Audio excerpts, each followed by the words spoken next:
Hello, my friends. This is Brian, the speaker for the dead, coming to you today from inside a rental car.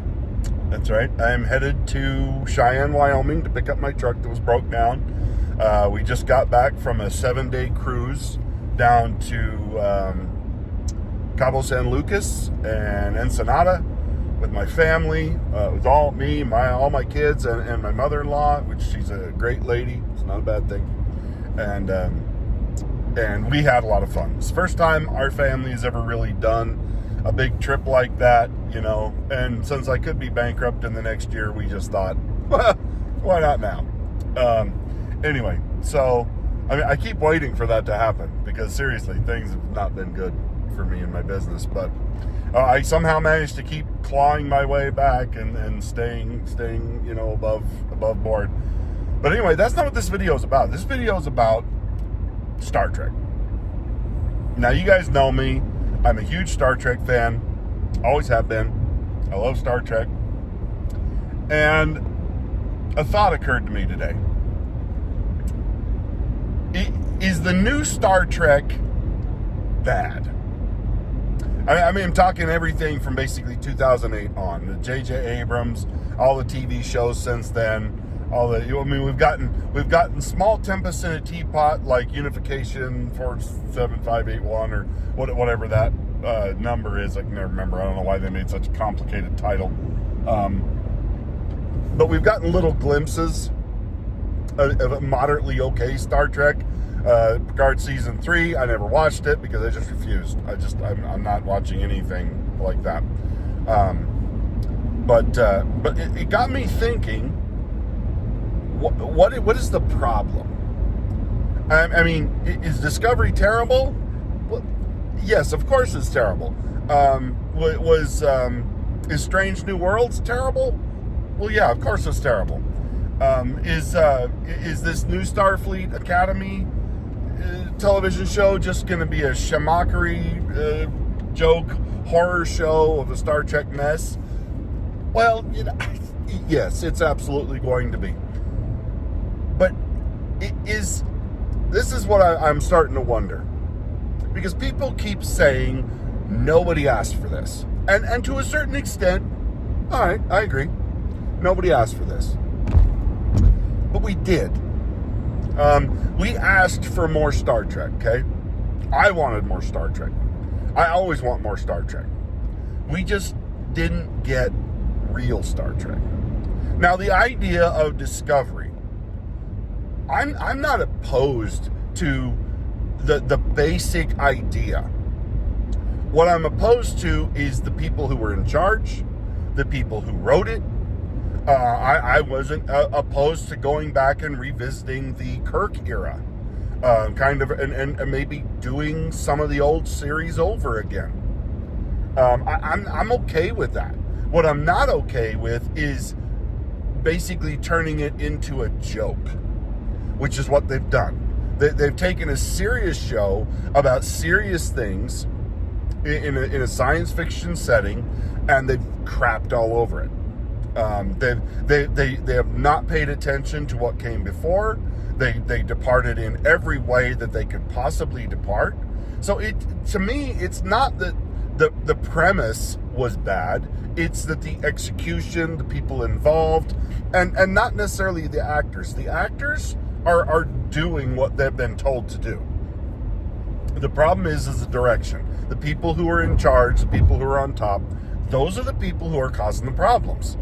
Just like so many things, I've heard a lot of people. I was watching a video today that Zachary Levi was on Geeks and Gamers, like him, was on basically Nerdrotic's channel this last weekend, and I thought their discussion was interesting, except for whenever Jeremy talks. I hear.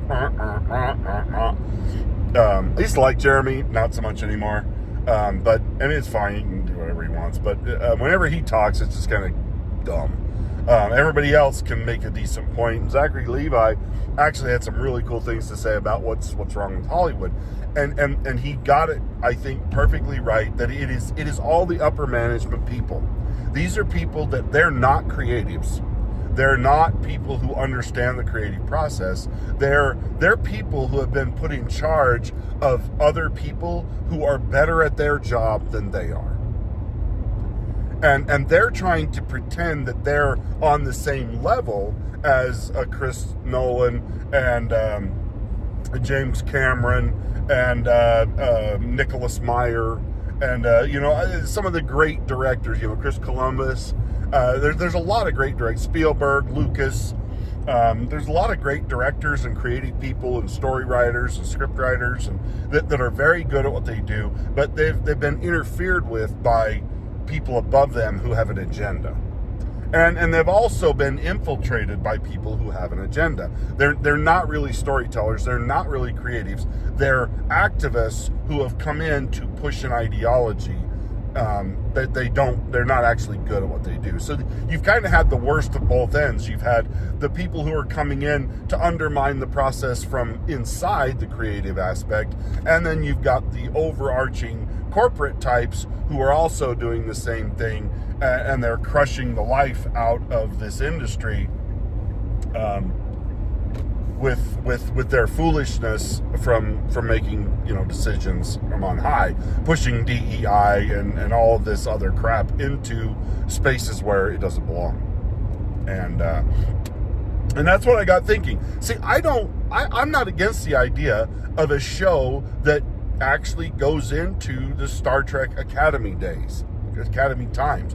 It's just you can't do it from the position that they're doing it from with this new Star Trek.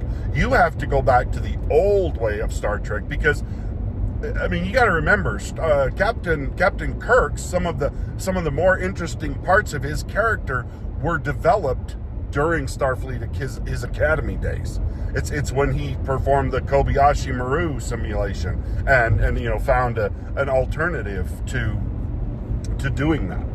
It's one of the foundational things that shaped Captain Kirk in his youth. Now, the way they portrayed it in the 2008-2009 movie was just shit. It was total shit, garbage, not the way it would have happened. Just not. He was smug and arrogant and stupid. Like, he wouldn't. That's not Kirk. Kirk would not have been that way. But that's how they told him to play it, I'm sure. So whatever. Anyway, they totally messed all that up. But see, Picard lost his heart during the end of his Academy days. Another fascinating aspect of what made Picard who he was happened during his Academy time. And I think they had a real opportunity to show that kind of thing. They needed to show kids that are just coming out of high school. And these are the cream of the crop, the best of the best, the kids who are serious. They're serious. They're going to become officers in Starfleet, not just rank and file crew members. Because, you think about Chief O'Brien. Chief O'Brien was not an officer. Chief O'Brien was a layman who got into the service, was more on the engineering side, didn't go through the academy. And he was a great character, but they could have shown some of both of those kind of people who were going in basically on the trade level and people who were going in on the officer level. They could have shown us some real serious character arcs for future Starfleet people. And I think they should have gone forward just like they did. I think they need to go forward. I think they need to stop going back and doing prequels. If you're going to do that, you've got to do it right, and they never do it right. So just stop with the prequels thing. But I'm not opposed to the idea of a Starfleet Academy show. Everybody keeps saying, well, nobody wanted this. It's like, no, nobody wanted it done badly. That's what nobody wants. Nobody wanted Discovery done badly, with gay guys stuck right in the middle of it and really pushed into the forefront.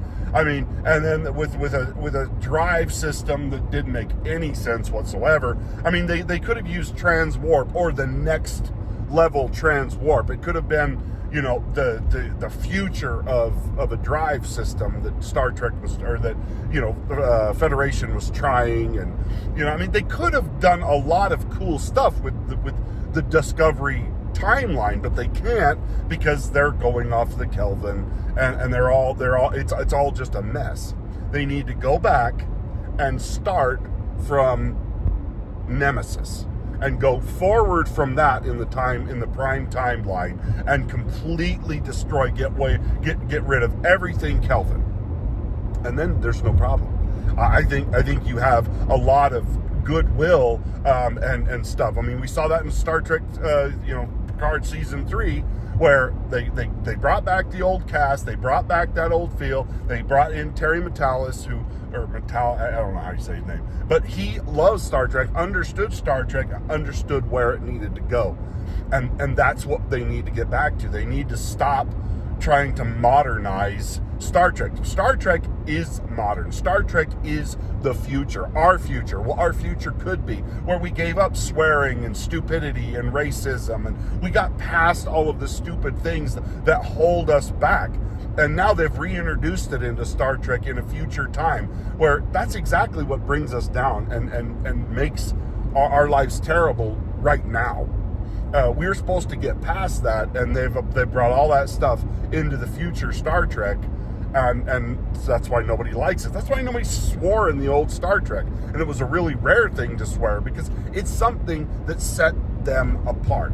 We got past our need to use expletives every other word to talk. We became more intelligent. We moved past that part of our infancy as humans. It's one of the things that made Star Trek amazing. There was a more moralistic foundation. The problem is that everybody wants to make morals relative. They want to pretend like, oh, there's all this gray area in morals. It's like, no, morals aren't morals if they're gray. You can play in that gray area where things get difficult, and Star Trek was always really great at that. But you can't go into it with everything is gray, because it doesn't work. It's like the gray Jedi. That doesn't work. It's light or dark. You can't have this gray blah, this mediocre fence-sitting Jedi. Like, that's never going to work. Anyway, let me know what you think. Do you think I'm wrong on this? I think all of those shows, Strange New Worlds, I think all of those things were good ideas done by bad people. They were ideas that could have been handled correctly, but weren't. I think the J.J. Abrams films could have been good had J.J. Abrams not been involved, had somebody who understood Star Trek and the rules and what came before, and even if they departed onto a different timeline, you've got to keep true to the basic world building of Star Trek. Otherwise, it just all falls apart. Like, it is that way within any franchise. Anytime you decide to just throw the baby out with the bathwater, don't be surprised when you end up with nothing.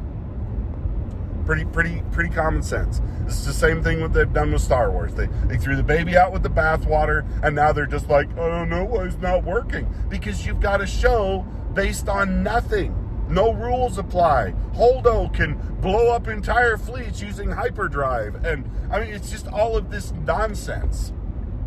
And when you don't adhere to the rules of a world that you've created, then you just have chaos, and chaos is not interesting. Chaos is just awful, and that's what we've been watching for years. Is just awful chaos. And until they realize that, People look at rules wrong now. People look at rules as things that hold you down, hold you back.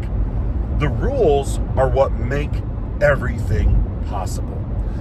You go into poker, and if you could play poker and just do whatever you wanted, cheat, take other people's cards, you just rewrite the game as you went along, nobody'd ever want to play with you. The only reason poker is interesting is because you have to follow rules. And if you don't follow rules, well, in the Old West, you got shot. And that's how it should be. You follow rules, you get shot. That needs to be how the world works. Because there needs to be a consequence to doing everything just however you want. Rules don't make us free, or don't take away our freedom. They keep us free. They restrict our excesses. They keep us from going crazy. So we need the rules. And all these people who are anarchists, well, I don't believe in rules. So it's like, well, you're the first one to get lined up against a wall and shot because you're totally into the chaos. Anyway, let me know what you think.